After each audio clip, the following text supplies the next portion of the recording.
Vosaltres dèieu que estàveu nerviosos abans de començar. Al David Selves també li Abans d'una passa. estrena, sí, sí. El David Selves, el Norbert Martínez i tots els que hi estrenaven l'Habitació Blava, el Romea, estaven exactament igual. I jo els vaig preguntar el mateix, després de tants anys, i diu, mira, és un dia horrorós que s'ha de passar. Diu, ja passarà, però s'ha de passar. Doncs és l'obra L'Habitació Blava que substitueix La Gran Incendis, el gran èxit d'aquesta temporada al Romea.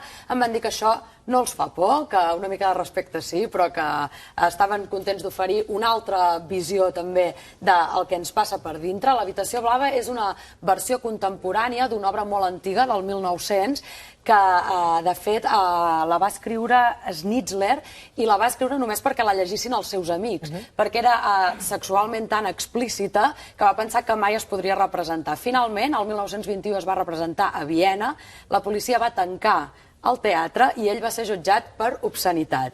Aquí l'obra s'ha actualitzat, és la versió de David Hare, que la primera vegada que es va representar el 98, l'actriu va ser Nicole Kidman al teatre, i aquí tenim 4 actors que la relació que estableixen són diferents personatges que estableixen parelles i podem veure com cadascú es transforma en funció de qui té davant. Això amb una alta càrrega sexual que ha fet penjar el cartell de prohibida l'entrada a menors de 16 al Romea.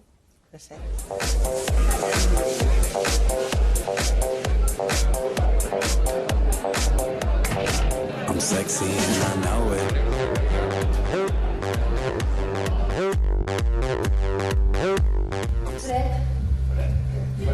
Fred, explica'm com et sents. Com em sento, t'ho acabo d'ensenyar com em sento. Cada una de les escenes està explicada l'escena abans d'un polvo i després de fer el polvo, i com aquests personatges modifiquen, què busquen abans, què han trobat després i per tant què van a buscar en l'escena següent. I si ve algú? Per tant, el que té és que ens despulla molt, no? I no només físicament. Sí, jo crec que és la gràcia precisament d'ara, no? Vull dir que va ser una revolució en el seu moment, però jo crec que el que queda precisament és el nu humà, no? Allò que no és roba, sinó que és ensenyar-se des de dins. Dient que si ve el meu amic i dius que soc fent un cafè,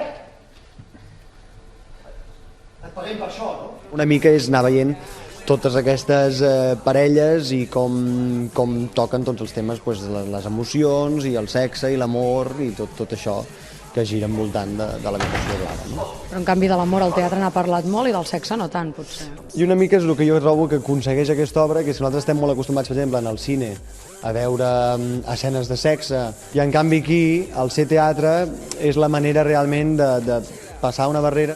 Recordo que algú em va dir, fa molts anys, que un matrimoni de veritat no està mai quiet. Nerviosos abans de l'estrena? Sí, molt. Sí.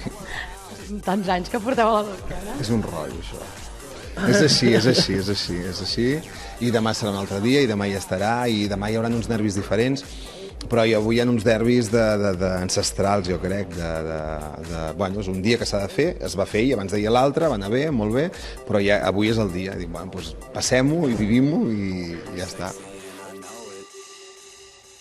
Passem i vivim-ho. Doncs hi havia nervis, però l'estrena va anar fantàsticament bé. Moltíssimes cares conegudes es van acostar a veure-la i la gran aposta d'aquesta obra és portar dalt de l'escenari del teatre escenes de sexe que estem acostumadíssims a veure en cine, en publicitat, però que en canvi a dalt del teatre més tenen una dificultat afegida que és fer-les creïbles i està molt ben trobat.